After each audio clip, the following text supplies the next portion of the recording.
Hello everyone, welcome back to Devradi Pathshala. So guys, आज के हम इस वीडियो में जानेंगे कि 24 आवर्स रूटीन क्या होना चाहिए CSIR नेट की प्रिपरेशन के लिए। ठीक है, काफ़ी बच्चों ने मुझे मैसेज किया था कि मैम आप हमें जो है डेली रूटीन बता दीजिए CSIR नेट का स्टडी के लिए।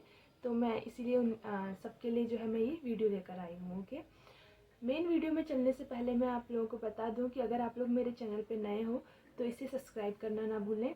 इस चैनल में आप लोगों को लाइफ साइंस से रिलेटेड किसी भी एग्ज़ाम की प्रिपरेशन करने के लिए जो है वीडियोस और स्टडी मटेरियल्स मिल जाएंगे, आप उसे फॉलो कर सकते हो। ठीक है, सो अब हम चलते हैं मेन कंटेंट की तरफ। सो 24 आवर्स रूटीन होना क्या चाहिए CSIR नेट की स्टडी के लिए। ठीक है, अब देखो, कोई कहता है कि 4 आवर्स कंपलसरी है, कोई कहता है 12 आवर्स कंपलसरी है स्टडी के लिए। ठीक है, सो मैं आपको आज कुछ अलग सा बताऊंगी इस वीडियो में कि कैसे जो है आप लोग स्टडी कर सकते हो, अपने टाइम को मैनेजमेंट कर सकते हो इस 24 आवर्स का ड्यूरेशन के लिए। ठीक है, देखो, सब सारे बच्चों के पास जो है वो 24 आवर्स ही होते हैं। ठीक है, चाहे वो टॉपर हो या चाहे वो कोई भी हो। ठीक है, तो हमें होता है मेन अपना टाइम मैनेजमेंट करना। ठीक है, सो जो रूटीन होना चाहिए आप लोगों का, ठीक है, मैं ये नहीं बताऊंगी इस वीडियो में कि अगर आप लोग 6 बजे उठते हो तो 6 से 7 बजे क्या करोगे, या आप 11 बजे उठते हो सुबह तो आप 11 से 12 क्या करोगे। ठीक है, तो मैं इस बारे में आप लोगों को डिस्कस नहीं करूंगी। मैं ये बताऊंगी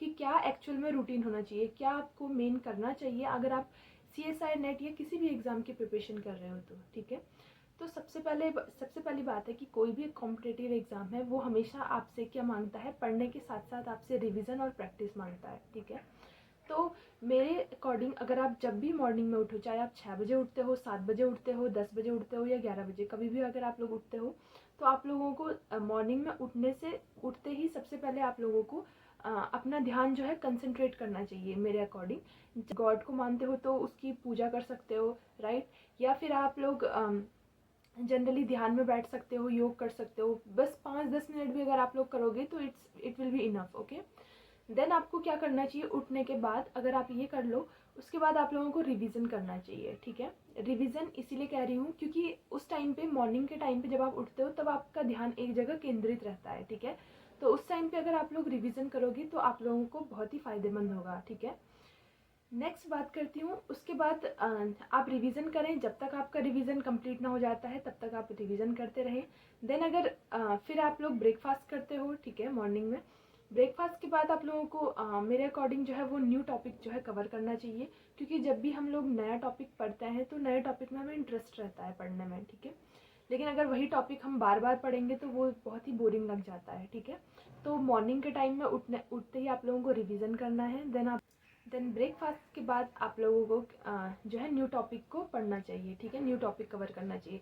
अब ये न्यू टॉपिक कितना टाइम लेगा ये आप लोगों पे डिपेंड करता है कि आप लोगों ने कितने टॉपिक कवर कर लिए हैं। ठीक है, कितने आपको करने हैं। ठीक है, वो आप अपना टाइम लीजिए। ठीक है, उसके बाद लंच के बाद, जब हम लंच कर लेते हैं, लंच के बाद हम लोगों को बहुत नींद आती है। ऐसा सबके साथ होता होगा, क्योंकि मेरे साथ भी ऐसा ही होता था कि लंच करने के बाद जो है वो नींद बहुत ज़्यादा आती है। तो उसको टैकल करने के लिए मैं जो करती थी, मैं हमेशा फिर लंच के बाद जो है, क्योंकि उस टाइम पे ना हम रिवीजन कर सकते हैं और ना ही हम न्यू टॉपिक पढ़ सकते हैं, तो उस टाइम पे मैं लिखने का वर्क कर लेती थी, कि जैसे मैंने प्रैक्टिस करना शुरू कर देती थी। ठीक है, क्वेश्चंस की प्रैक्टिस कर ली, या फिर जो मैंने याद किया है उसको लिखना शुरू कर दिया। ठीक है, सो लिखने से क्या होता है, आप लोगों को नींद फिर नहीं आने लगती है फिर। ठीक है, तो नींद को रोकने के लिए आप लोग ऐसा कर सकते हो। ठीक है, ये एक ट्रिक है। ठीक है, सो लंच के बाद आप लोग प्रैक्टिस कर सकते हो। ठीक है, या फिर कोई अगर न्यू टॉपिक पढ़ने में इंटरेस्टेड है वो न्यू टॉपिक भी पढ़ सकता है। ठीक है, सो मेन जो मैं इस वीडियो से आप लोगों को मैसेज जो देना चाहती हूँ, ठीक है, वो मैसेज ये है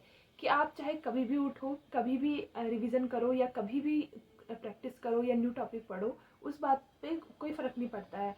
ठीक है, फ़र्क इस बात से पड़ता है कि आप अपने जो है डेली टारगेट्स जो सेट करते हो वो कंप्लीट कर भी पाते हो या नहीं। ठीक है, आप लोगों को अपना जो डेली रूटीन है वो जो है 3 पार्ट्स में डिवाइड करना चाहिए। सबसे पहले पार्ट में आप लोगों को रिवीजन करना चाहिए। रिवीजन, अगर रिवीजन नहीं करोगे, रिवीजन मैं सबसे पहले इसीलिए बोल रही हूँ क्योंकि रिवीजन के बिना आप लोग CSIR नेट क्लियर नहीं कर सकते हो, या फिर आप कोई भी एक कॉम्पिटिटिव एग्जाम की तैयारी कर रहे हो उसे क्लियर करना बहुत मुश्किल है अगर आप लोग रिवीजन नहीं कर रहे हो तो रिवीजन सबसे पहले करना है। ठीक है, तो अपने जो टाइम रूटीन है आप उसको 3 पार्ट्स में डिवाइड करें, revision, then new topic and then practice. ठीक है। ये 3 को अगर आपने डिवाइड कर लिया अच्छे से, ठीक है, अपने डेली रूटीन में सेट कर लिया, डेली रूटीन के टारगेट्स में सेट कर लिया, तो आप लोग ज़रूर जो है वो सफलता हासिल करोगे, ठीक है।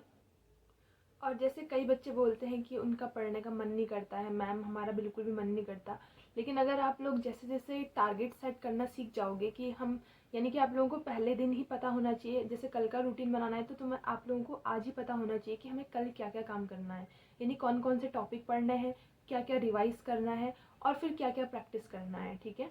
तो ये अगर आप लोग पहले ही डिसाइड कर लोगे तो ये आप लोगों के लिए बहुत ही अच्छा रहेगा, ठीक है। इससे क्या होगा, आप लोगों का अगर नहीं भी मन करेगा तब भी आप लोगों को टारगेट पूरे करने पड़ेंगे, तो आप लोग ना चाहते हुए भी आप लोग पढ़ोगे, ठीक है। और इस टाइम पे जो है पढ़ना बहुत ज़रूरी है, क्योंकि CSIR नेट के लिए ज़्यादा टाइम आप लोगों के पास बचा नहीं है।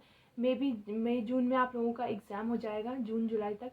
और इस टाइम ड्यूरेशन में आप लोगों को जितना आप लोग टॉपिक कवर कर सकते हो, अभी टाइम है आप लोगों के पास में, उतने टॉपिक कवर कीजिए, उनका डेली रिवीजन करें और डेली प्रैक्टिस करें, ठीक है। ये तीनों चीज़ें बहुत ही इंपॉर्टेंट है, ठीक है, इस एग्ज़ाम को क्लियर करने के लिए, ठीक है। सो आई होप आप लोगों को मेरा वीडियो पसंद आया होगा। सो प्लीज़ वीडियो को लाइक और चैनल को सब्सक्राइब करना ना भूलें। Thank you so much for watching this video.